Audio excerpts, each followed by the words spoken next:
Welcome back to the Tasty Brains podcast with your host, Paulie Donuts, and special guest, Mason Flynn. Again.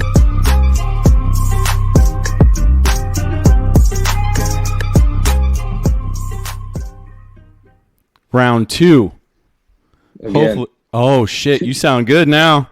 2.1. Yeah. Fuck. Now we're ready. Dude, it's crazy. Sometimes I call people on this phone and literally they're like, you sound like a robot. So when you went back, for people that are just, trying to get hip to the game here, you're not going to hear the previous recording, but we tried to fix his mic, and at one point he literally, like he's saying, he sounded like fucking Android was talking to me for a second there. Yeah, it's weird, man.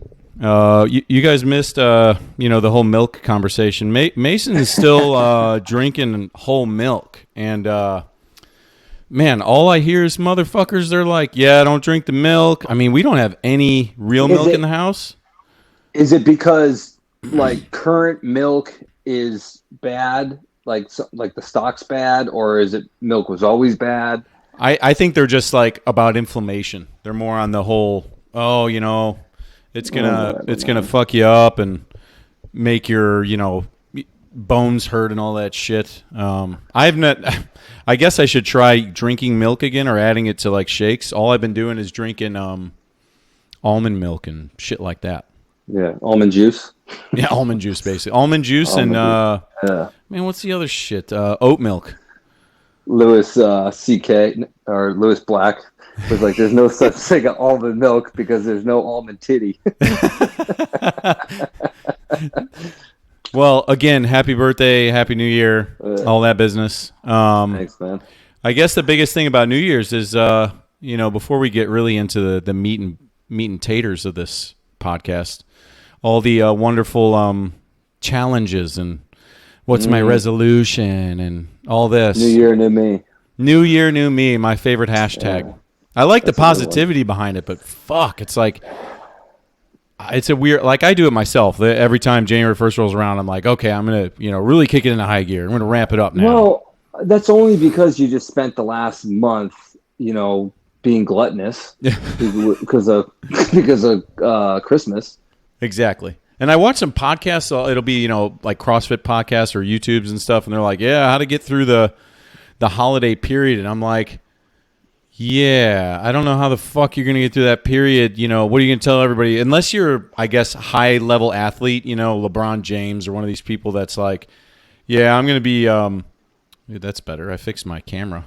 You're one of these people that's, I don't know, making millions of dollars doing your thing, I don't think you got to be making millions. I mean, like, if let's just say that you're very serious and devoted to a goal. Right. Okay. Then you're going to want to try your best not to be a drunken slob for a month and a half. That's a good idea. It's probably good in general not to do that for a whole month and a half. Well, my wife's birthday is on December 3rd. So. Ooh, happy birthday as well. Yes. Yeah. 2 times. You're both on the 3rd? Yeah. Well, she's December 3rd. I'm January 3rd. Yeah, 333. Yeah. And my father is up December 3rd as well. Whoa, that's super weird. Play the lotto all the time. 33333. And my mother is October 3rd. Shut the fuck up. Swear to God. Yeah. Yeah, there's something going on there, man, in the galaxy. Yeah. Well, I've been posting it for most of the week and talking to a lot of people, but before I get into the man stuff, I guess the biggest thing that's going on is that Damar Hamlin cat that fucking, almost, checked out right there on the fucking football field. Yeah, well, he did for a second, and they started him back up. And then he did again on the hospital. Insane. I was watching, I forget what I was doing. I just finished working, and I went down, sat down on the couch, and I'm getting all these messages like, yo, are you watching the Bills game? I'm like, no, whatever. I remember I messaged you after I found out. Yeah. And then I'm seeing the highlights, and I watch him get hit, and I'm like, oh, I thought concussion. And then I start reading, no, he's like not responding. They're fucking doing CPR and all this shit. And I'm like, what? And yeah, that and dude, they must have taken the AED out on the field, right?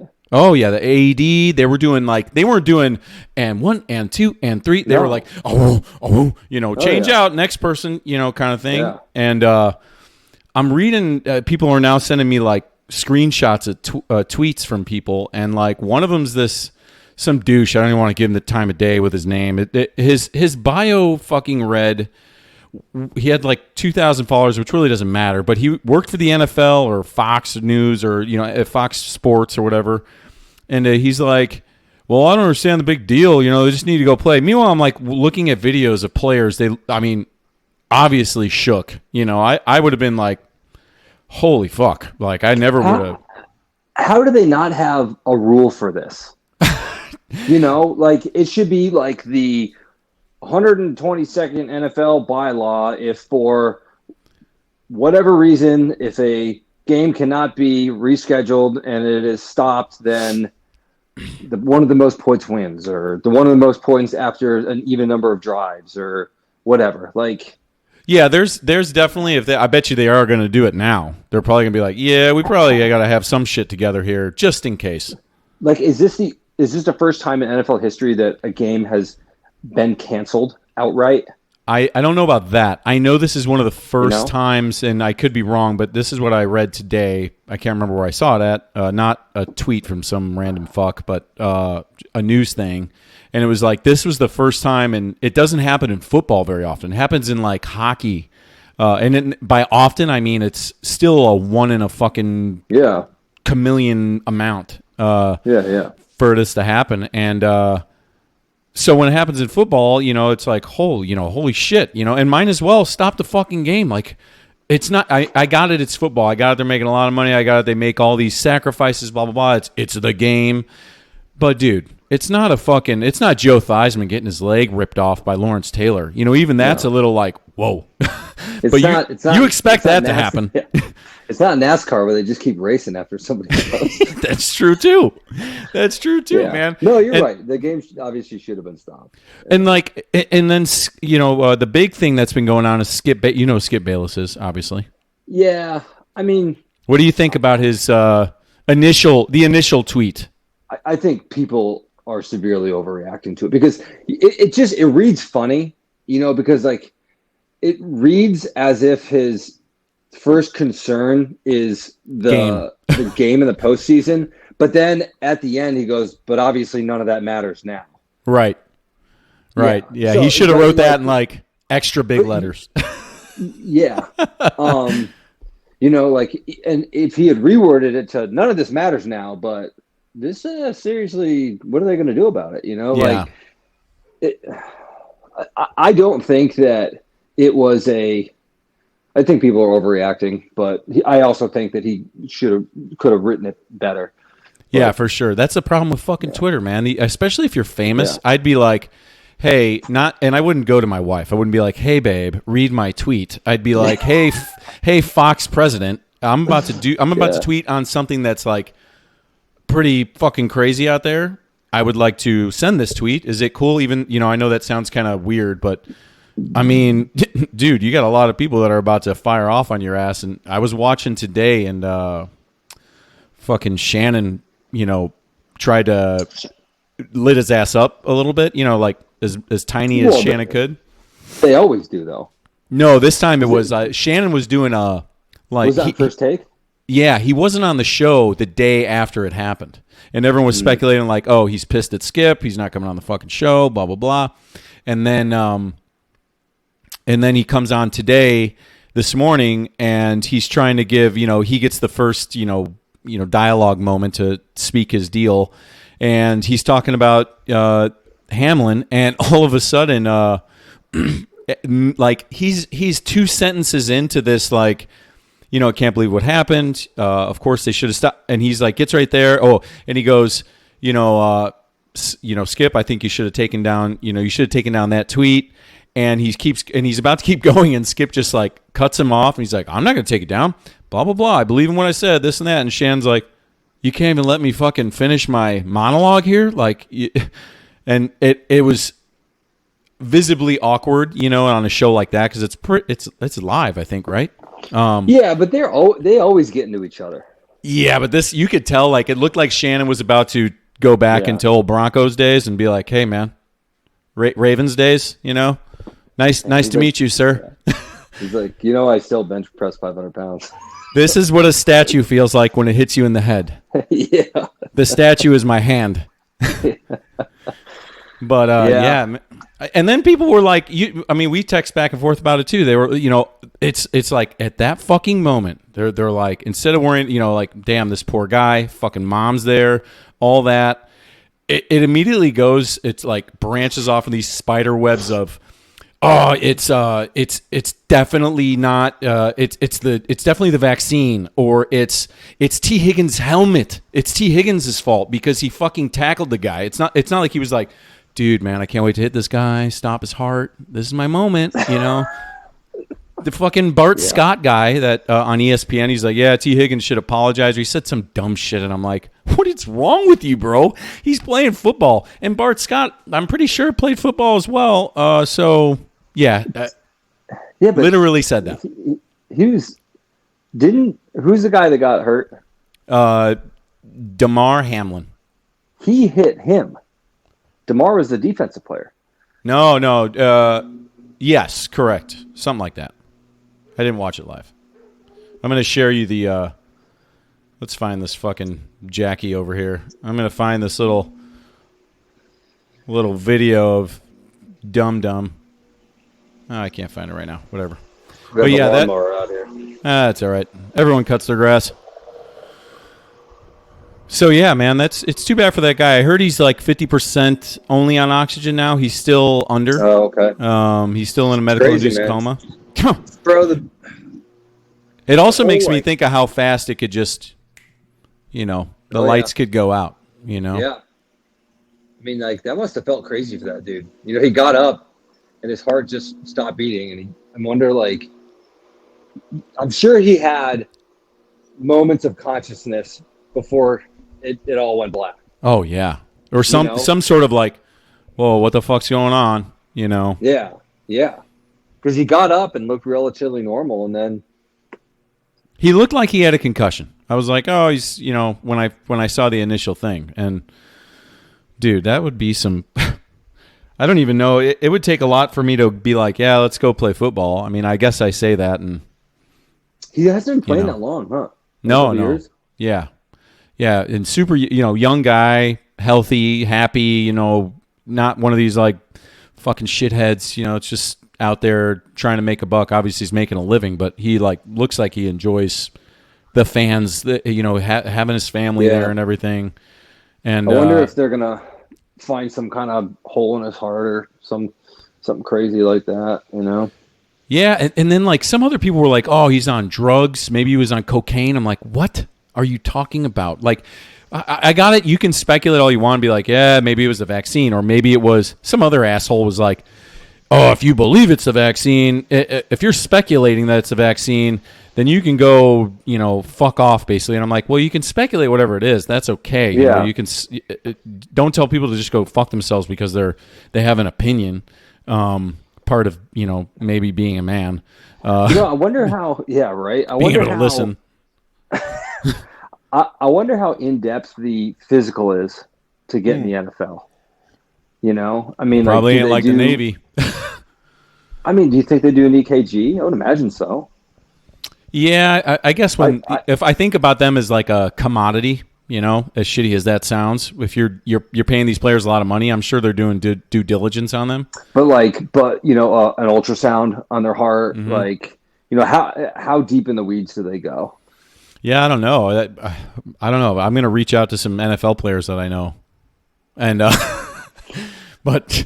but seriously, I mean, that'd be a great question to ask one of those dudes, or even an NFL doctor, like a trainer. Yeah, I bet you they would fucking know.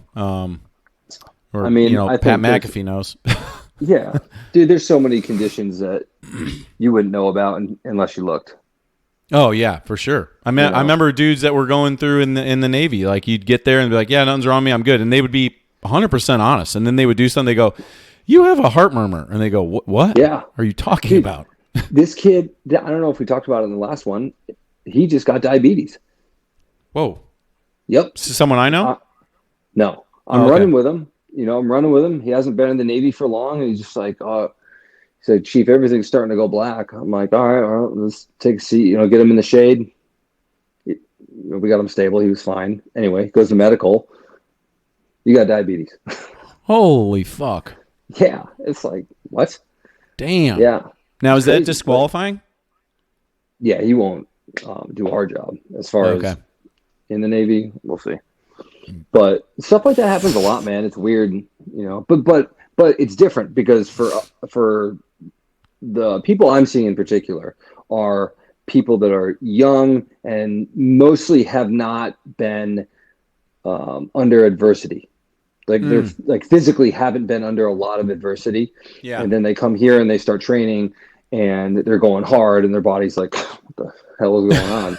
Where this guy has been an athlete presumably his entire life. Oh, and shit. It's not like it's the first. No, I'm talking about the football player. Oh, yeah. Right. And it's not like it's the first time he ran full speed into another human being. That's why I think it's that. It's that CODIS, Corrales, whatever the hell the name of the medical term is. That freak thing. The same thing that happened to that soccer player.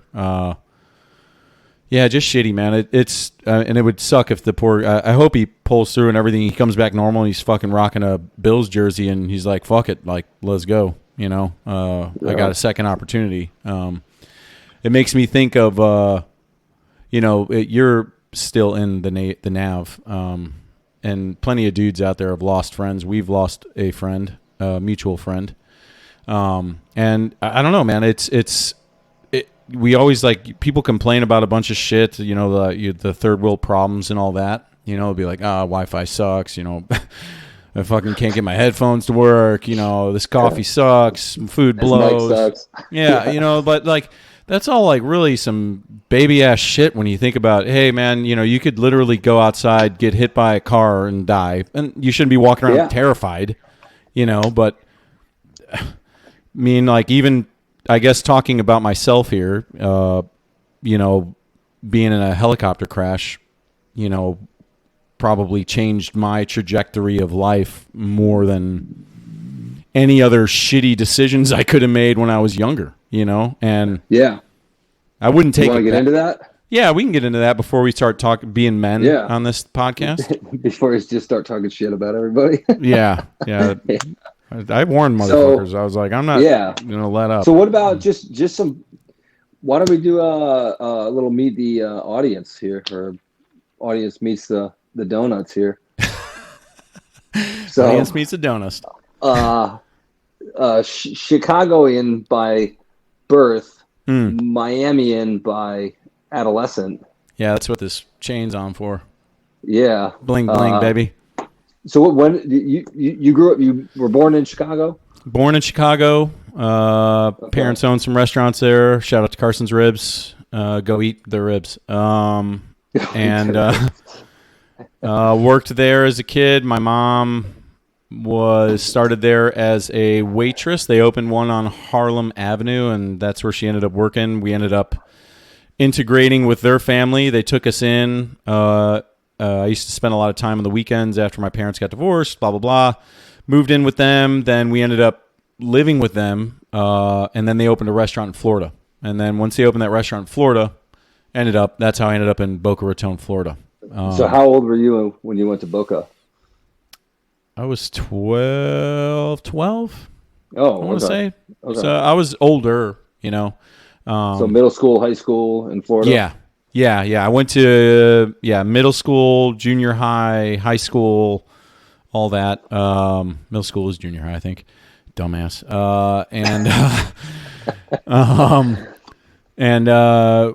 Went there. College? And then so I did go to college there. I went to community college there with my brother and a close friend of mine who was in the Navy, not at the time, obviously. And when I was a real shithead at one point, spoiler alert. And when I was up at school, I wanted to work. I decided to lie to my parents that I was that I was going to class. I'd lie to my mom. My dad wasn't in the picture. And So I'm, and finally my mom's like, hey, what are your grades? Or something happened. And she finally caught me in the lie. And she's like, you're fucking moving home next week. Pack your shit and you're moving in with me, and it's time to get back to work and you can go to school here, if you want to work. Why are you working at a clothing department store? And, for what? And I just wanted, mess around money so I could go out and hang out with friends and, fuck off. Weren't you working in clubs down in Miami too? Yeah. So after I moved back, then I ended up, man, I got to search the old brainstem here. And I ended up moving back and all that was fine. Of course, mom being mom, open arms. All right, let's get your shit together and let's do it. And I started DJing in my closet, and I started DJing a few clubs, blah, blah, blah. I was still going to school. I was going to art school. Fast forward, I was doing all this stuff. I started bartending here and there at a few bars and whatnot. And then I ended up, my parents opened a restaurant in Fort Lauderdale. I worked there as a server. They ended up moving. I decided to stay. And I basically, if you fast forward all that, they move back, I stay. I ended up becoming even more of a shithead that they left. I have to move back home. Then I end up moving back to Miami. I don't tell my parents. I disappear for like 4 months, something like that. I don't talk to my mom at all. Fucking absolutely horrible person, me. My mom is getting kind of secondhand knowledge from other people that I'm okay. And the only reason I didn't want to talk to anybody because I didn't want anyone's help. I was like, I'm going to fucking do my life my own. I got to make it. I'm going to figure it out. And I was doing pretty good. Other than I was really shitty with money. So I was making amazing money running restaurants, but I was burning through it like, a 22-year-old, 3-year-old kid would do, right. Buying that chain. Oh, yeah, bling, bling. Shout out to my wife. That's a good Christmas present. Okay. And so I'm there. I meet my wife and at the restaurant that I'm running. And she, at one point when I'm like sleeping on a couch, barely eating for weeks at a time, she's stopping by and bringing me food. And, finally all these things happen and I get back in contact with my family. And they're like, once again, I'm wiring you $600. You're packing up your car. You're leaving tomorrow and you're driving one night and you're leaving. And I'm like, all right, boom, hit the car. My wife talked to me from the moment I got in my car. She was my girlfriend at the time, girlfriend-ish. We were kind of not really talking, but talking. And she showed up at this restaurant where my buddy was working. I decided to leave, and she's like, all right, I'm going to call you. I'm going to talk to you the whole way. She basically talked to me for 24 hours on the phone while I drove to Chicago. And then we kept it going for a while, and finally she came to me and she goes, so what the fuck are you going to do with your life? Are you going to be bartender at Carson's Ribs? Are you going to be a firefighter or what? So the reason I brought up my buddy that I moved to Gainesville with, Florida, when I went to college, who was in the Navy, I call him and I go, hey, man, how's the Navy? He goes, no way. Don't do it. I think you should be in the Coast Guard.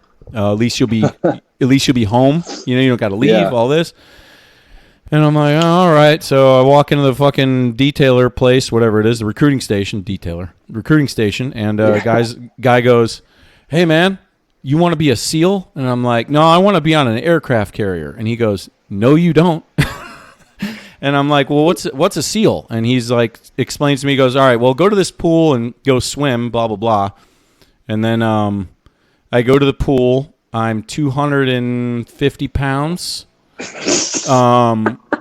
I'm 220 right now, so I was a little bit of a larger person at that time. And I show up, and everybody thinks Justin, a friend of ours, he's like, yeah, Paul showed up. We thought he was a fucking instructor here to, destroy us. And as soon as I got in the pool, they're all like, oh, this guy can't swim for shit. So I get in the pool. I'm just dead after the first lap. And they're like, yeah, don't think these special programs are really going to be for you, man. But we'll go through the rest of the deal. I rock all the other stuff. They're like, oh, sweet. You got to learn how to fucking swim, bro, if you want to do any of these things. Right. So they end up, fast forward, I end up becoming a rescue swimmer. Do the whole deal, get through class, all that fun stuff. Do you remember? Sorry, do you remember your class patch? Oh yeah, Sarillas. Oh God, I thought I saw you there. I saw that. Right. You saw your thing on the board. Yeah, that's the best patch in that schoolhouse, man. I'm gonna take a picture of it for you. All right, we're back and we're recording. I'll cut that shit out of there. We lost power there for a second in the old household here. Huh. Yeah, I know. I don't know why. There's no storm or anything here, but good old out in the country. Guess so. Anyways, so yeah, I end up figuring out how to swim. Fast forward all that, I go through the schoolhouse, Sarillas, and then I'm on hold because my finances were so bad when I was younger that I'm on a security clearance hold because they go through my credit history and they're like, yeah, you have a 320 credit score. You're a liability for, some. Yeah, my credit score is absolutely miserable. So once again, wife comes to save the day and she's like, all right, let's get your shit together and figure it out. Meanwhile, in this hold time, I end up, I'm waiting on orders and all that. I break my foot. I shatter my left foot in about, 25 different spots. How was that doing that run? Yeah, doing a fucking Tough Mudder. Yeah. And yeah, I'm wearing those like New Balance minimal bullshit shoes, I was just talking about getting those things. Jesus Christ. Well, they're fine unless you hit a ravine and end up, instead of bending at the ankle, I bent like right here. So if people are listening to this, I basically snapped my foot in half in the middle of my foot. Where was that run at? In Georgia, I want to say. So. Oh, okay. I rode up with a bunch of people. Yeah, it was fun. It was a great time, man. But until I broke my foot and literally, Sandra goes before I leave. That's my wife's name. Sorry. She goes, "Don't hurt yourself. Like you're about to leave." And I got orders to where we both. Well, I ended up to meet you, and I break my fucking foot, and she's like, "Son of a bitch." And so the detailer goes, "You're going to lose your orders. Sorry." And I'm like, No. Can't happen. She's like, "Well, you have to be better by this day. If you're not, I'm sending you to Virginia." And I'm like, "Nope, I'll be better by that day." So I fucking go to the doctor, blah, blah, blah. He's like, "Yeah, they get the cast off. My foot is fucked up. It is like fatter than the fattest sausage ever." And he's like, "Yeah, you're not going anywhere, man." And I'm like, "Okay." And so I asked the detailer again. God. You got to be kidding me.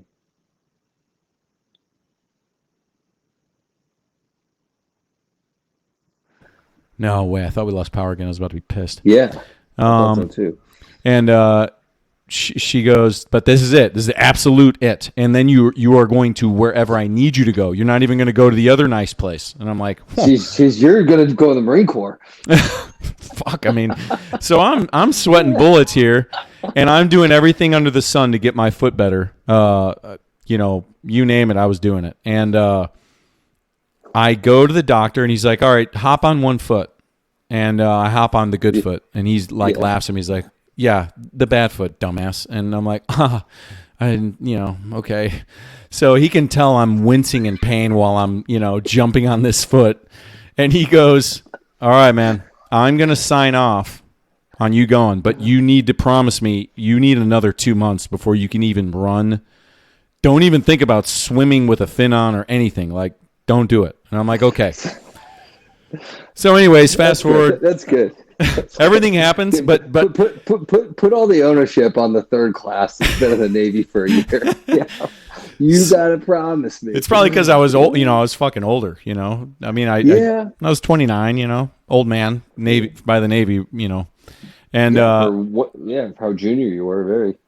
So I go to the detailer. I give her the paper, and she's like, "Holy shit! I can't believe they cleared you." And she's like, "Well, you have to leave in 48 hours. And I go, what are you talking about? I don't even have my house fucking ready.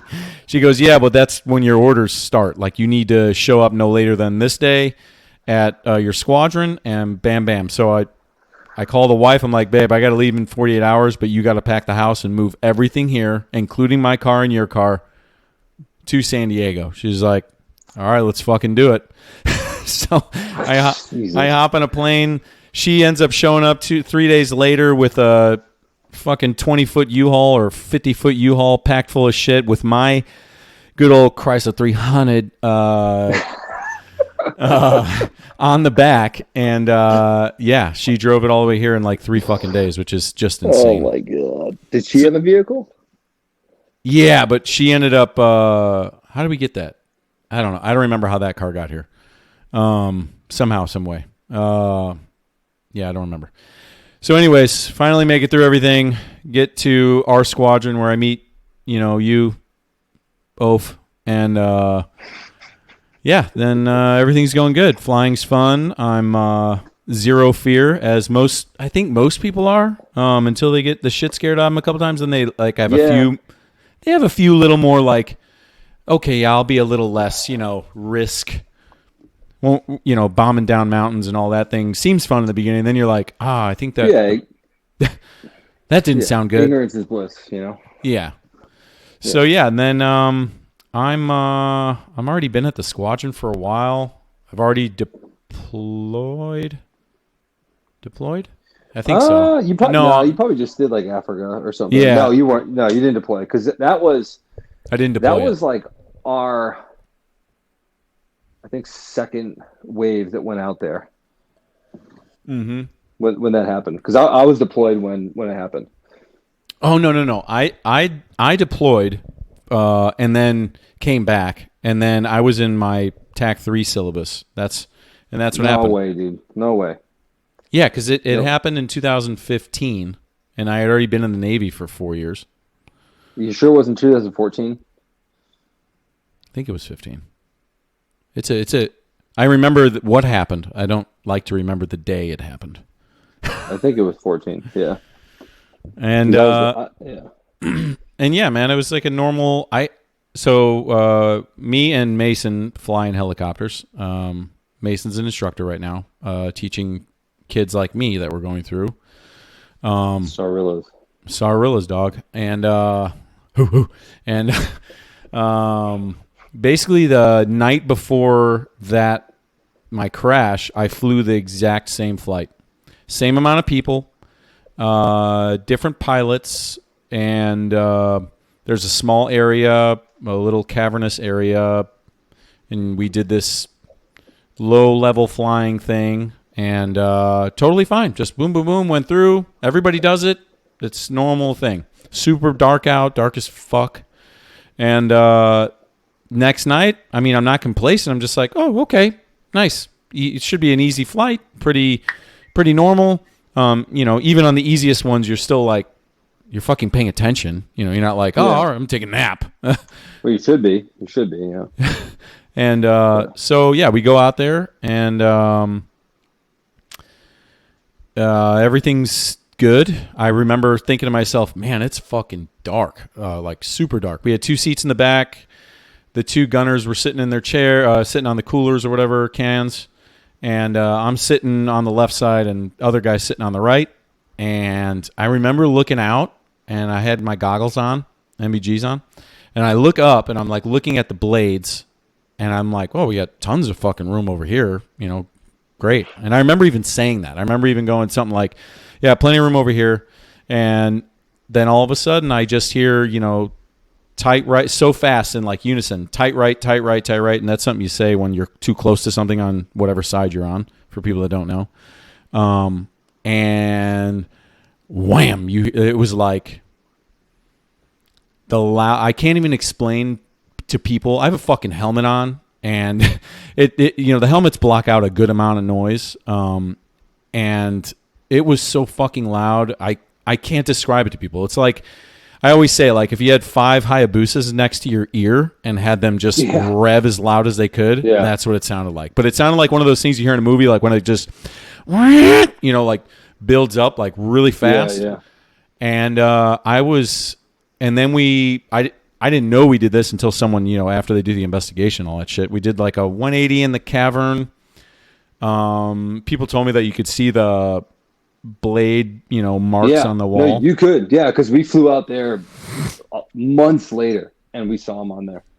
Yeah, and we just slammed down to the ground. I think so you're going like 40 miles an hour, something like that. Yeah, something like that, and then like 100 feet, and just boom, flipped us around. Not flipped us upside down, just flipped us like basically a 180. We were facing the wrong way, if I can remember correctly, and then they, kind of the standard operating procedure, just slam your fucking controls down and pray the ground breaks your fall, as bad as that sounds. And boom, slammed down to the ground. Everyone was conscious, but I was the first one to say something. And I remember right when we hit, right before we hit, I jumped. I yelled out transmission because I was so fucking jarred from the time on base, and hoping that the fucking rotor head wasn't going to slam down on everybody's head. Right. So I jumped up basically into the center of the cockpit. So now I'm laying on my back. Just backstory. There was another crash, and the transmission had come through the top, and it hit somebody in the head, and hurt him pretty bad. So that was recent to yours. Yeah, it wasn't too far away. It was literally like when I first got to I remember that was like my first couple months, and I was like, "What?" Yeah, it was right outside our squadron. Yeah. And that didn't even scare me at all. I was like, well, it comes with the kind of like the Hamlin story, talking about that Bills guy. I'm like, same kind of thing. I'm like, it happens. Never happened to me. Yeah. Yeah, and so boom, I roll over, and I never forget seeing my buddy's head under the seat and thinking, the first initial thought, I'm like, I'm the only one alive. And he moves, and I'm like, yo, are you okay? Is everybody okay? We got to get the fuck out. And so we get out, and I remember having a whole bunch of sand in my mouth, and everyone had sand in their mouth, and everyone thought they broke their teeth, because that's what it felt like. It felt like felt like you had like if you swallowed up, if you just shoved a bunch of fucking those little pebbles you see at the park. Yeah, man. So that's what it felt like. I remember people shining lights in their mouths, see if their teeth are broken, and then we had to go back in and grab one last thing. Everybody got out, and then we were in the cavern for hours, doing all the things, shooting off flares and whatnot. And then it's funny because the guy I was flying with, his ex-wife at the time was flying that night, and she had heard. Kidding. Yeah, she had heard that someone crashed, and she thought it was us, and she messaged my wife. My wife at the time was working at the highest trauma center in San Diego. So usually if something really fucking bad happens in whatever we're doing, that's where you go. And she would have been one of the nurses there. Fucking hell. And, something really bad did happen, but didn't know for a few years till after that. Yeah. So, helo hits the deck. You guys all shut the engines off, do all the procedures. You guys get out, and then I'm sure you all did once overs on yourself to make sure that you're all, all your fingers and toes are still there. Mm-hmm. And at that point, there was one guy that had some back pain or something like that. Broke his tailbone. So it broke his tailbone, but other than that, everyone was, more or less in one piece, fit for full duty, right? Headaches. Yeah, that's pretty much it. Concussions, probably, Hold on 1 second. Yep. Hold on 1 second. Yeah, that day was fucking Boys, nuts. Come here. That day was crazy. Mason's got some dogs. The dogs. Real dogs. Hey, stop it. That was a crazy, it's always crazy going back over it with people. I think they're going to bust the window out one day. They keep jumping on the door. Fucking crazy, man. So what kind of workup medically did you get after you got back? Everyone goes to medical, right? Oof. Yeah. So they, in those kind of incidents, or accidents, best way to put it. They're looking for why it happened. Obviously, they want to know, was it the helicopter? Was somebody drunk? Did somebody drink the night before? Was somebody on drugs? So they take about 1 million vials of blood from you. They ask you, hey, how are you feeling? Me, personally, I was like, I got a fucking headache. My head feels like it's going to explode. I feel like I was in a helicopter crash. Yeah. I feel a little sick, so I'm pretty sure I had a concussion at the time. And I was like, my back hurts, but other than that, I'm okay. I just tired, want to get home. And but did you get any kind of CAT scan or anything like that? No CT, no X-ray, no nothing. Just did the blood. And we're not trying to talk shit on whatever medical procedures happened afterwards. I'm not a medical person. I'm not here to say that, but just for it matters for the future of the story. Yeah, no, it definitely does. And it's not like I wasn't even limping around or anything. I was just I was walking, and probably a little high on adrenaline and fucking all that. And all of a sudden, everything's good. I finally get home, and I'm like, I'm not fucking doing this again. I literally was like, this is it. I think I used my one time.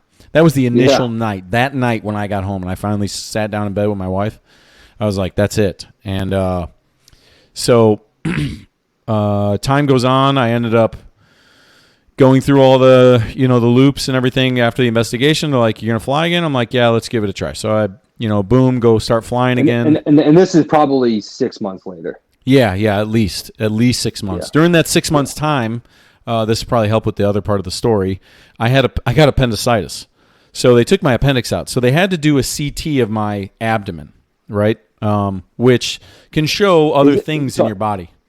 Sorry, is this before or after you got the hernia? Never had the hernia. That was my appendicitis. Okay, sorry. And so boom, I get the appendicitis. I get the appendix taken out. I'm fine. Finally go back to flying. And then my back just starts hurting. My body in general starts hurting, hips, back, everything. And I'm like, what the fuck? And I'm thinking it's from working out. I'm thinking it's from deadlifting, whatever, however we're destroying our bodies and not recovering, taking care of it, blah, blah, blah. Time goes on. Sure, fine. I deploy again. Then I get back from that deployment, and I'm seeing a lot of physical therapists. I'm seeing a friend of ours. I'm paying out of pocket to see people. Like, I'm just trying to figure out if anyone out there with fucking back pain, and if you can't figure it out, it will slowly start to drive you nuts when you can't figure out why it's hurting. And I'm spending hours stretching, yoga, blah, blah, blah, heat, cold, this, that, ibuprofen, you name it. And so finally one day we were going out for my birthday with my wife, and on my way back home, I'm like, babe, I can't feel the whole left side of my body. Like, I can't feel anything, nothing. So you were probably 35, right? Yeah. Yep. And I'm like, what the fuck's going on? She's like, we got to go to the emergency room. So we go to the emergency room, and my wife now is like, give him an MRI right fucking now. And we're not leaving till you give him the MRI. He's obviously something's wrong. He's been complaining about back pain for 2 years now, Yeah. And so finally, they're like, oh, we don't know, this and that, maybe, because MRIs are expensive. And some admiral walks by, and he's, I guess, touring the facility or something. And my wife just walks up, and she's like, my husband needs a fucking MRI right now. So going to need you to give him the MRI. And he's like, ma'am, what? Excuse me? And so he then comes in and is like, what the fuck's going on here, basically? And he gets me the MRI. Boom, I get the MRI. They're like, we'll make you an appointment. We'll make you an appointment with the neuroscientist, back doctor. Yeah. And so I walk in. Dude's an ex-helicopter pilot. And he's like, hey, how's it going? And I'm like, doing well. Back just fucking hurts, man. I can't figure it out. I'm like, I can feel my left side of my body again, which is good. And he's like, well, that's always good. He goes, have you been in a let me hold on a second. Let me double check your imaging again. So he leaves, and he comes back, and he goes, yeah, that's what I thought. So have you been in a real bad car accident? or something recently? And I go, no, why? He goes, well, your back is broken. And I go, what are you talking about? I broke my back and spinal. And my wife looks at me. She's like, what? And I'm like, no way. My back's not broken. He's like, I'll show you that it's broken. And you broke it recently. And he shows me a CT of my abdomen. I had something done before my crash. And he's like, look, this is you before when you had your helicopter crash. Everything's fine. Your back is normal. Your everything looks good. Here's the CT you had when you had your appendix taken out and the MRI you just had. Your back is visibly broken right here. He's like, so unless someone hit you with a sledgehammer or you got in a car accident or something, it was 100% your helicopter crash. And I'm like, what the fuck are you talking about? My back is broken? And it wasn't anything like, I didn't shatter my spine, people, okay? It was like, the little horns that stick out on the right, those are like, were broken. And I think it's funny, I think it's not that uncommon, I guess. Is that called your framing? Is that it? I think so, something like that. Yeah, you're framing me. Like you're framing me. and so so I go. He's like, all right, well, here's what we're gonna do. We're gonna do these injections. If they work, you don't need. If they work when we do them here, you don't need to fuse your back. If they work here, probably gonna have to fuse your back, and you ain't flying anymore. And I'm like, oh, okay. And that's where they did the radioactive stuff. Yeah, that's right. So I turned into the Hulk right there. And then, so they inject it right into the spots. And I'm like, oh, shit, I feel awesome. I felt like, let's do this. I could do whatever. I felt great. I felt normal. He's like, yeah, that's what I was afraid of. So here's the option. You can keep living in pain. We can keep doing the injections and see how it goes. I can tell you that it's probably not going to get any better. It's only going to get worse. And I don't want to fuse your back, but going to have to do it if you want to kind of be normal instead of dealing with all this pain. So finally, dude, I go in for the fusion and L2, L3, a few bolts, screws, rods. He's looking at me like, so what do you want to be in the Navy now? And I go, well, I'm going to be a rescue swimmer. I don't know about you. And he's like, yeah, no, you're not. He's like, you can't fly in a helicopter no more. I'm like, well, let me see how I do. So I end up going through all, physical therapy, blah, blah, blah. And finally get back. And he goes, all right, I'll sign off, clear for you to fly. But I'll see you back here in, 6 months to a year when you're ready for the desk job. And I'm like, I won't be back. And he's like, okay.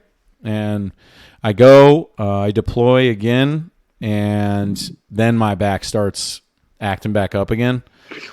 And I'll never forget, I get back to San Diego, and my one night I'm on a night-ish flight, but it's fucking cold out.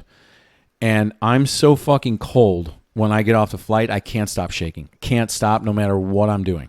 I'm driving home. I have all of my cold weather gear on. I have the heat full fucking max, like the sun was blazing out of my car.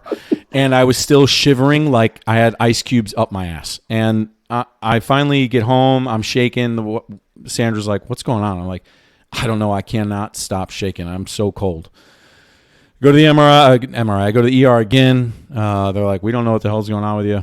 It could be some nerve thing going on with your body. So I go in for a bunch more tests.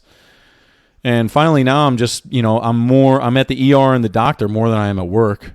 And, finally go back to the neuro doctor, and he's like, so what's going to be, my man? And I'm like, I can't do it anymore. I don't think so, So then, long story short, had to hang it up, but he's like pussy. Yeah. 2% milk, bitch. Yeah. You're a 2% milk guy. Should have drank that whole milk, bitch. Need that whole milk, dude. Hold on one second. And yeah, man. So that's your host in a nutshell. Yeah, but so you end up getting med-sept. Mm-hmm. Okay. Yeah, medically out. But you're killing it now. Yeah, it's going pretty good. Yeah, the carbs is good, but your back in particular, you're squatting, you're picking shit up, Yeah. picking up that little girl that's growing by the second, Yeah, that was a big reason to, he said that to me. He goes, there was a point when my daughter, she was a baby, I couldn't pick her up, like I couldn't do anything. I had to I'll never forget. Sandra would put her on the bed and I'd have to kneel down, and it was easier for me to if she was here, I could pick her up kind of thing. Oh, yeah. Basically on one knee. And then I started, he kind of goes, do you want to be able to run with your kids? Yeah. Do you want to be able to pick up your kid? And I'm like, yeah, that's a little more important than, having a good time, on deployment and, flying helicopters. Yeah. So, I'm feeling good now. I haven't any crazy fucking problems, and it's funny. I found out fucking Matt Frazier has the same fusion. Oh, no shit. Yeah. So I look at him and I'm like, well, he's fucking able to do that, even though I think he's about, no offense, I know he doesn't like the short stuff, but I think he's like a foot shorter than me. I'm 6'5", so I'm slightly tall. I'm taller than the average. You're 2 discs or 4 discs for a normal person. So the rods are a foot long. That's right. Yeah, I got real rods, man. So it's funny. So when I saw him kind of always doing it, and I found out he had that surgery, I'm like, well, because they warn you a lot about things that you can and can't do, and I mean, you're always at risk to fuck them up. That's for sure. Probably won't be trying to back squat 500 pounds, unless I'm feeling really, really damn good. But is it really worth it at the end of the day? Am I trying to be? How manly do I want to be? That's the question everyone's got these days, right? I'll use that as a transition. Yeah. How manly. Yeah. Because there are so many factors that go into, in my mind, of manliness. And we're not polar opposites, but we're both men, but we are different kind of men. But there are certain things where our manliness kind of is the same, and then there's other things where it's like, yeah, that's not too manly, but yeah, you know what I mean? Yeah. You're probably you're definitely more stern than I am. That's for sure. But that's just your personality. But that doesn't make you, just because I'm more fucking metro, I guess is the best way I could put it. Back in the day when you used to say people were metro, that doesn't make you less manly. It doesn't make me less manly is what I guess I'm trying to say. And it doesn't make you more manly because you're more like, I'm going to be harder here, or someone builds stuff. I got a great neighbor. He's great with building shit, phenomenal at fucking build his whole house probably. Yeah. But that doesn't make him any more masculine or manly. Yeah. I think that there's probably some confusion, and you might piss some people off if you were to describe what manliness is these days. For sure. I think that the important part is you take personal accountability for your actions and for what you got to do to provide for yourself, for your wife, for your kids, whatever it is, and don't point your finger at other people or other things that, I mean, this kid today, I'm like, you get a haircut? He's like, no. And I'm like, why didn't you get a haircut? He goes, my barber. I go, your barber? Are you going to start with that? And he's like, no. I'm like, why didn't you? He's like, I don't have a reason. I was lazy and I should have. There you go. That's right. Good. And he rogered up to it. So it's like, yeah, you're right. I mean, go get a haircut. But that's probably the most manliest thing I think. Not even manly. I mean, being a person. It's hard for people to own their shit.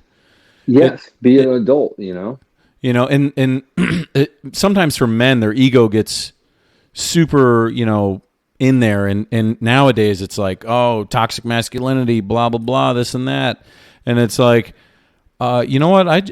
If I'm grading a man, I'm being a man, and if they can honestly tell me, hey, I fucked up, sorry, and they're not afraid to be like, hey, I'm sorry, I fucked up, which for some reason today is is one of the hardest things for people to do, especially fucking famous people. They're like, nope, I'm tripling down on this shit. It's like, we have a video of you saying it, right? Yeah. You don't want to just say, I fucked up, man. And everyone would just be like, hey, you fucked up. All right, right on. We all do. Let's move on. Instead they want to fucking quadruple down on whatever shit is going on in their head, And I think that, it's crazy. I keep, I talked to you about this guy through text, but, the Andrew Tate cat, he's very hyper polarizing. Probably the most polarizing dude I've seen in a hot minute. And his stardom has like fucking skyrocketed. Whatever he's arrested for, if he's fucking trafficking women, he's a piece of shit. I'll tell you that. But trafficking. I don't know. I mean, did he get a that's what I'm saying. Did he get a hooker? Innocent to proven guilty. Women. Is probably how it should always be, no matter who it is. But human trafficking and he hired an escort sounds a lot different. And you could argue it's the same thing. That's very true. You know what I mean? So, but he's been one guy to like really be on this masculinity tip, I would say. Yeah. I think,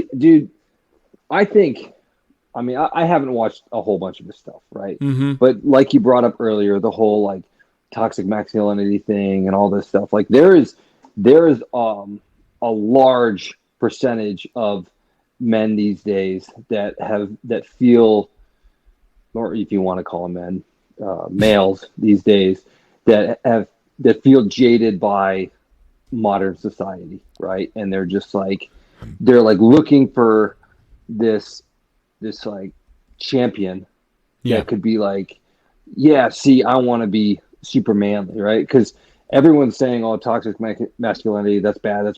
So if there's going to be an opposite reaction to that, right? So somebody that, you know what I mean? And there's a lot of great self-help gurus out there that, and I guess that's not really the best way to describe it, that are pushing for you to take ownership of your life and take ownership of your actions.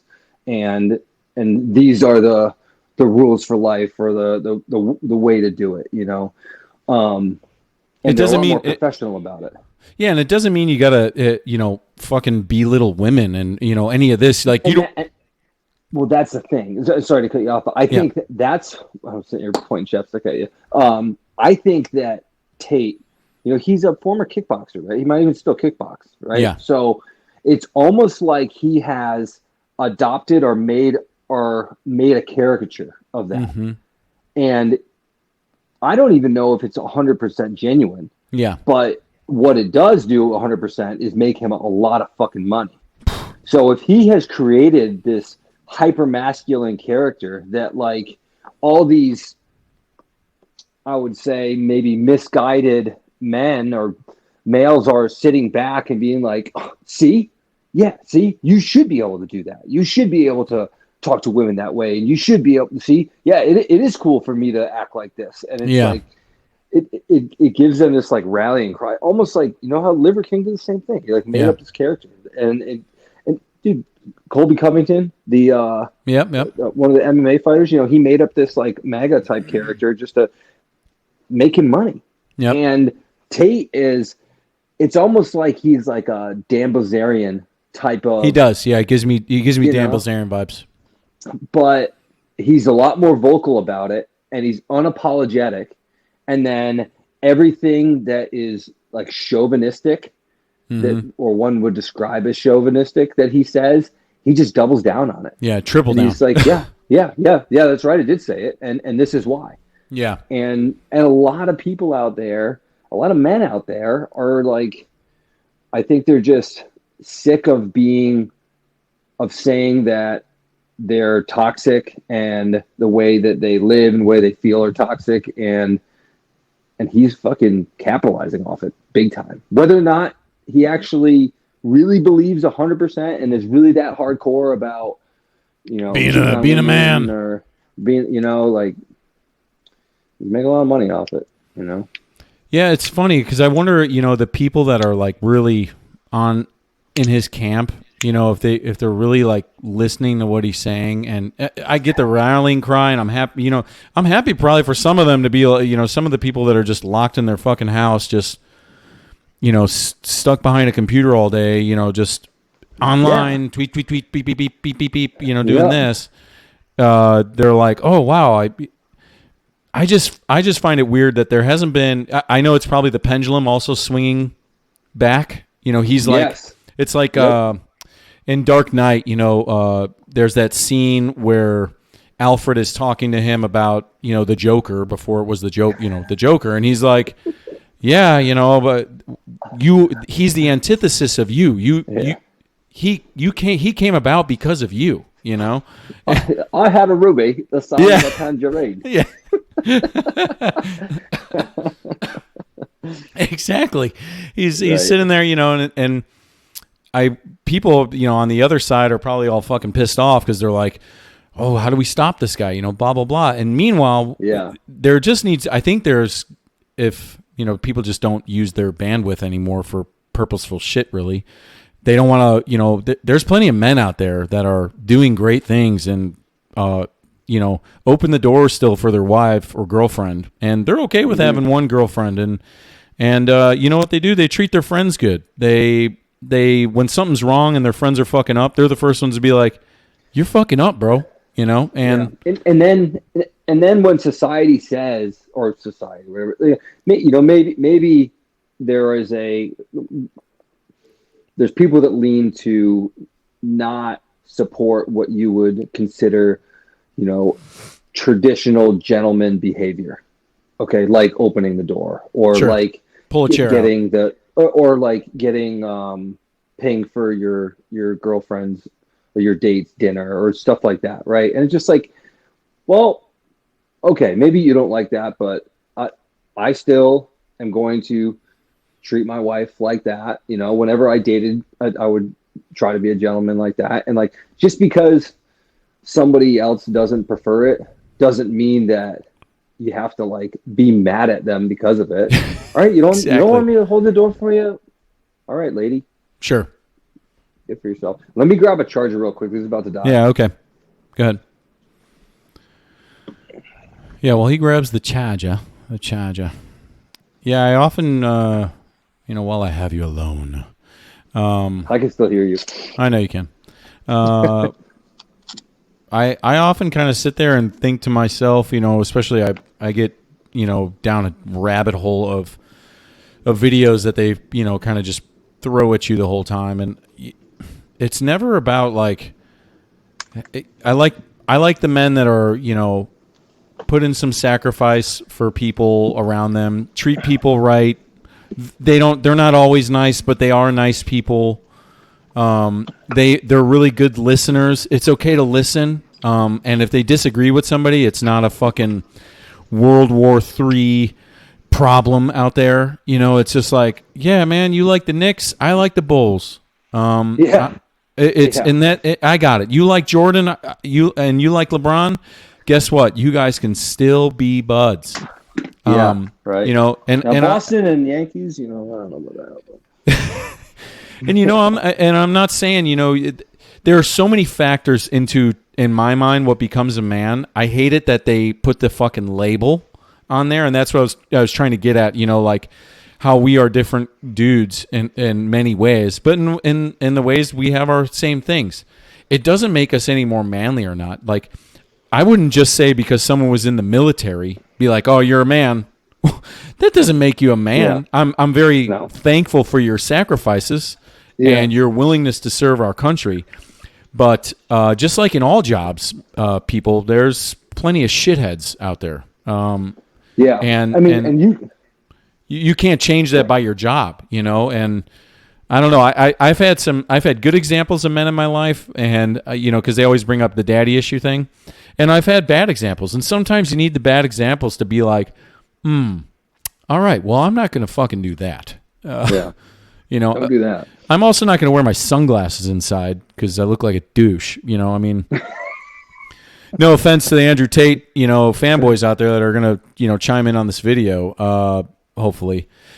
If you take your fucking sunglasses off when you're inside, for Christ's sakes. But that's where I think you're right, that it's a character. At one point you just get into this, this is making me money. Oh, fuck it. Let's ride this. Let's burn this thing to the ground. I'm sure now maybe whatever he calls it, the Matrix or whatever, is closing in on him. That I know Patrick David, he's like, he's probably going to die, or they're going to attempt to kill him or something like that. And I'm like, well, damn, they're more worried about this guy than they're worried about finding out, if Epstein killed himself, and if this chick, how many hookers and young kids they were trafficking. They're more worried about this dude. And it's like, why are we so fucked up? Like what? And I know it's mostly the internet. That it's one thing that you just can't control. But man, I don't know. A man's, they used to say like a man's man. It almost goes back to the first time we were talking. It's like, do you still stand up and take a piss? And, why wouldn't you stand up? You're a man. Men stand up and pee. And that, if you boil that down, that makes the most fucking sense. Because yes, why wouldn't you pee standing up? You can for Christ's sake. Yeah. And yeah, dude, it kind of a bad back. That's right. You can. Yeah, trust me, I know. I didn't want to even sit down to take a number 2. My poor wife. Yeah, man. It's and there's a lot of people out there that I see like, yeah, I'm a man, and I'm like, well, you could say you're a man, but just because you work out 12 hours a day doesn't make you a man, bro. Like you could. I want everyone to take care of themselves. That's for sure. Like if you're not working out at all, I want to put you in the not a man category unless you have a debilitating issue. Only because I think I'm not talking about working out like a psycho. Maybe twice a week, go for a walk. I really don't need you to be crazy, But yeah, and you could say there's plenty of people that work out all the time that are not accountable in countless other areas of their life. Yeah, I guess instead of working out, discipline is a better word. A man has discipline. A man can. Yeah, and it's funny because we keep saying a man does this and a man does that, but a woman does it as well. A human. A human. Yeah. If you were to list 10 attributes that a man has, what you would classically define as a man, and then a woman, I bet you 5 of them would be the same. I probably even more than that. Yeah, for sure. Yeah, because that's the other divide is that it's like, now then they kind of push the whole like, yeah, women hate men, women don't need men. It's like I think that's a very small group of people that that have a voice, which everyone, yes, have your voice, I got it, but I think we all need each other in this wonderful fucking ecosystem here. You can't just be fuck you, toxic masculinity is just going to ruin everybody. It's like, well, you need men and we need women, so that's kind of why they made it that way. That's why they made it that way. Well, like, right? God or whoever you believe in wasn't like, yeah, we're just gonna fuck it. I think guy, girl, they gotta have sex to make other people. Sure, yeah, that sounds good. No, I gotta think there's a little bit more thoughtfulness put into just rolling the fucking dice. If that was the case, then dinosaurs would still be fucking and they'd be walking around. We'd have the lizard people that are in the center of the earth. Avatars. Yes, Avatar, which I hear you loved it. I didn't dislike it. I didn't dislike it. On a Mason scale, 1 to 10, 10 being great, 1 being worst movie, 1 being Tank Girl, 10 being the greatest movie ever. Insert title. Well, so when I saw the first one, I thought that was like a 10, right? But I've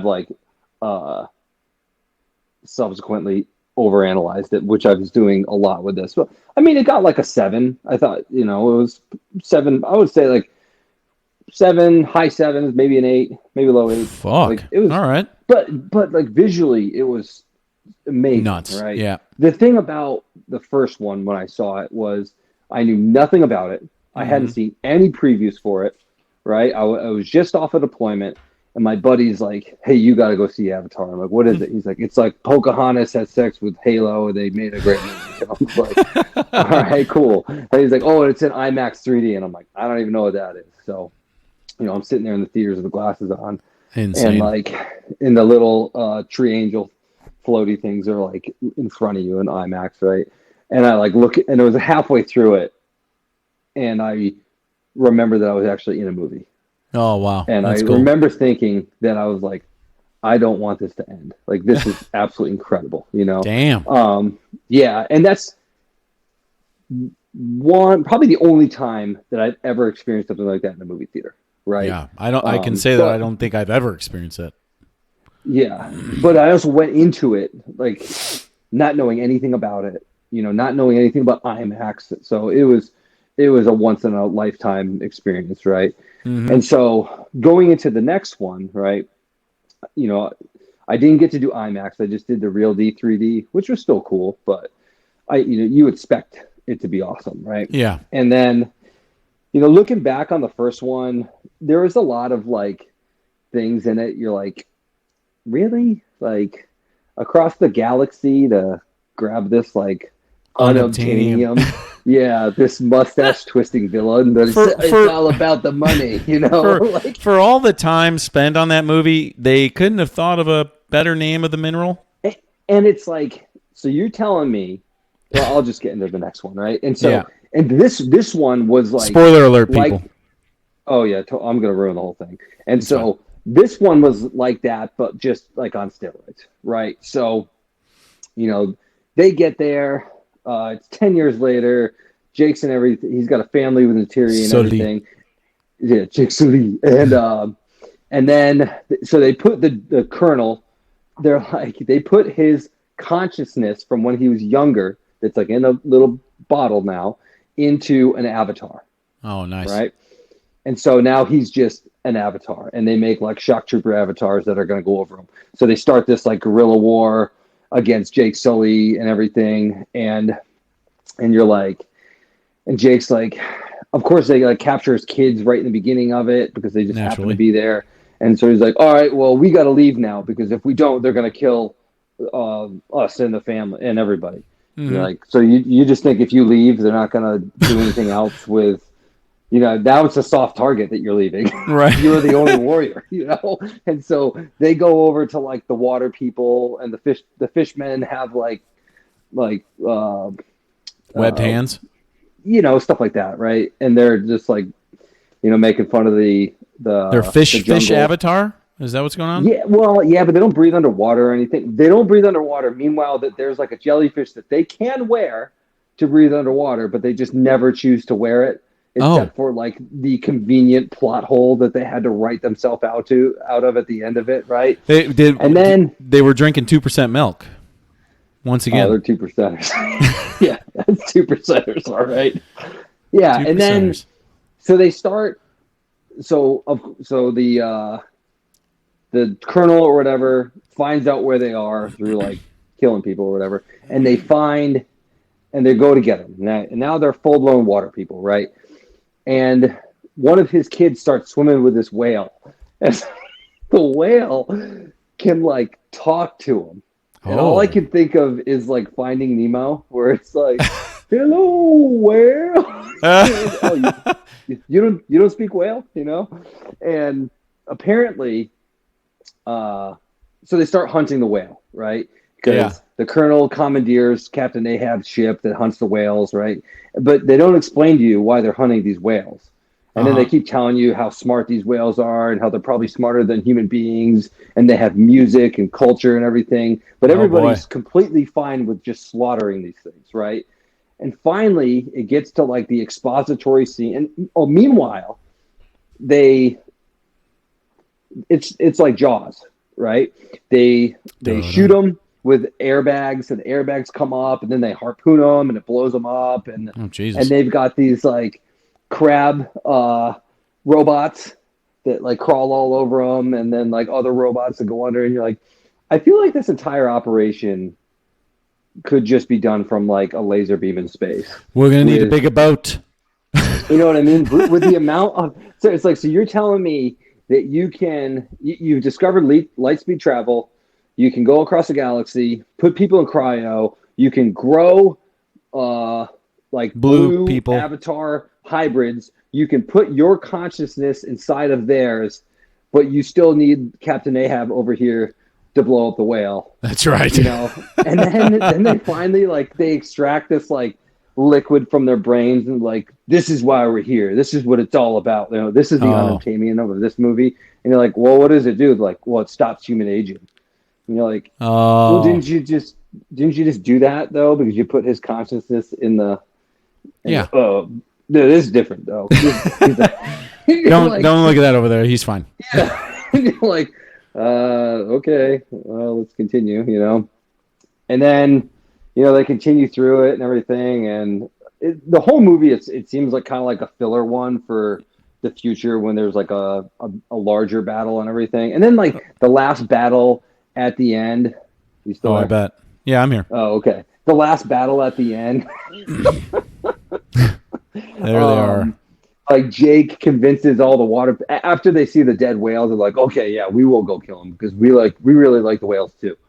And so they go into the last battle, and he's with all the fish people. But then conveniently at the end, the fish people just like disappear, and so now it's just him and Natiri. Natiri is a badass in it. She is just like smoking people left and right with her bow and arrow. Yeah. Can they sync with the water animals? Can they do the fucking tail deal? Well, the whale's tail deal is inside its mouth, so you have to go inside. Oh. You got to pull a Jonah. James Cameron has got some freaky sex habits, 100%. So you go inside the whale, and then you can, you know, suck my jag on. You know? This is my tail. Yeah, and then also, so you know how Sigourney Weaver died at the end of it? Yeah. At the first one, yeah, right? Yeah. And they tried to implant her inside the other avatar, but it didn't work. Right. Well, in the beginning of it, they're like, well, so we saved Grace's avatar, and she was miraculously pregnant, but we don't know who the father is. Oh. And they had the baby. The whale? Right? And exactly. And so she's grown up, or she's probably like, I don't know, 12 or 13 in the movie, and it's still played by Sigourney Weaver, right? Nice. But throughout the whole movie, she's like really one with Aowa, and she's like playing with these jellyfish, and like the grass moves around her, and then so she's gonna be Blue Jesus in Neo, the next couple, because they're like, it was an immaculate conception, and they're like, oh, maybe Norm's the father. Maybe they got it on when they were both avatars, and like, so Blue Jesus. Holy shit. Yeah, whale. Oh, Jesus. I'm surprised you gave it a 7.8, 7.5. I mean, yeah. Well, like you watch it and the visuals are still, so maybe it isn't a 7.8. Maybe it's like a 6, but the visuals are still stunning. You know, It's still awesome, but it's just like, as soon as you put like an actual thought into the entire plot of the movie, it makes no fucking sense whatsoever. Of course not. You're like, most of the movies do that. You know, it takes these days that you look at all the fucking movies that are out, which is 90% CGI and, you know, Marvel, DC, you know, bullshit. And you like analyze the plot and you kind of go, what's going on with this fucking movie here, man? Yeah. You know, that Eric D. July dude, that guy, the Ripperverse guy, he always jokes about it. He's like, the fuck are these movies? You know, you got the story already written for you. Now, at least James Cameron's kind of like going off his own deal, you know. It seems like it's like such a hippie jerk off about like, oh, capitalism is so evil. Yeah. And like humanity is so bad. We did it to Native Americans. Now we're doing it to these blue people that live this paradise life that if only we were like that, you know, it's like, it's just so, it's like my eyes just roll out of my fucking head. Yeah. I'm like sitting there in the theater and I'm like, what? Like, really? You know, my wife's like, what? I'm like, this is ridiculous. You know? Yeah. So we, UAVs, you know, we just went from a 7.8 to a 5.6 Avatar 2. Yeah. I mean, I will say that whole fucking underwater training deal. Dude, I still think people should go and see it. It's fucking awesome. Like this right here, this deal, dude. Oh, they did the motion capture underwater. What the fuck? I mean, James Cameron's a genius when it comes to that stuff. Yeah, that was not cool. not so much when he says like he said something about testosterone being bad or something like that, and I was like, what? What did you say? He was talking shit about like speaking about the men or violence or something. Oh yeah, and then like Captain Ahab gets his arm cut off at the end. I thought that was the kind of Easter egg, little tips of the cap there. Oh yeah. So the colonel, and I think the colonel dude's supposed to. He starts turning decently good, or starts second guessing his whole shit. Well, so he has a human son in it. Oh, okay. Yeah. Right. And it does, he's and with Sully.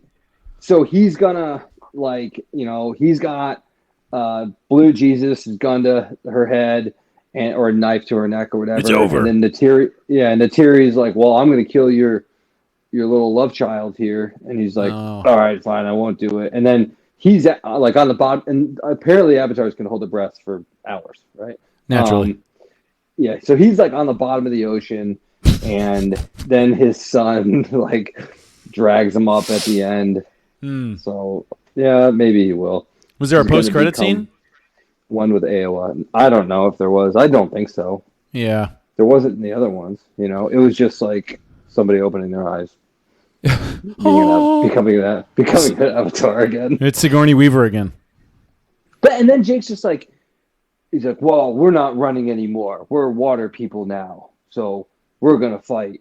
And you're like, what about all your peeps back in the jungle? Yeah, you're not gonna do anything with them.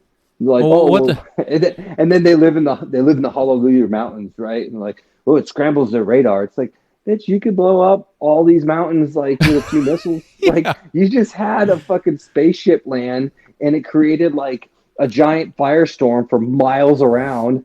You're like, well, Jake's there. You clearly have displayed that you don't care about killing any of these people. So let's do a quick end. What was that? What was the Zero Dark 30? She's just like, I just wanted to drop a bomb on him. But no, you guys with your Velcro and your dip, Yeah, Velcro and dip. Yeah, that's there's so many movies I'll see and I go, yeah, I mean, he's overpowered as fuck, but there's plenty of overpowered people. They figured out how to do it before, so Avatar. Dude, in one scene, this general, she's like got this weird like exoskeleton suit on, and like the alien thing. Yeah, kind of, but skinnier, and she's drinking coffee, but it's not her hand holding the small coffee cup. Right, it's the exoskeleton hand, and so she's like this, like no, it's like this, like the exoskeleton. Yeah, it's like, what is the point of that? Just hold your own cup. Even in the first one, they had like a little button that they could do that detached their movements from the arm movement. Yeah, so if they wanted to like if they wanted to scratch their face, you don't have this like giant arm moving up in the air. The robots got dumber as the years 10 years went on. The robots got dumber. Yeah, it's like, see, she even drinks coffee with her robot hands. Oh, yeah. Okay. Really working that dexterity. He's trying to. I think he's trying to turn that into a massive fucking super thing. I think there's like 4 more or something like that. Possibly 5 total. I think. Yeah. Trying to do Star Wars. I mean, which see how bad they fucked that away. So. Yeah. Well, hopefully James Cameron stays long enough he can keep that train going. Star Wars we'll do next time because I don't even want to get into that. No. Well, that was good. I don't know what else I want to talk to you about today. I think we're good other than our fucking everyone will have to excuse me for the power outage in the worst power area ever. Houston, Texas. Yeah, we'll have to figure out the mic situation too. So it was frustrating. Yeah. So, everybody, Mason, thanks for coming on again. I'll see you in a few weeks, most likely, for another episode of Tasty Brains. Everybody else, like, comment, subscribe to the YouTube, Tasty Brains Podcast, Spotify Podcast, Instagram, Tasty Brains Podcast. Mason's Instagram is... Mason Flynn, but with, like, no vowels in it. Ooh, yes. I like how you said that. That's going to fuck people's head. They're going to be like, what's a vowel? Yeah. A vowel? It's Y. It's not sometimes Y this time. How many people do you think are going to Google what vowels are? They're going to Make Google it what's a real. vowel, and they're going to be like, A, E, oh, shit. Sometimes Y. Not this time. Not this time. Not this time. All right. Thank you, everybody. That's all I got. All right, dude. Peace. Later, dog. Later.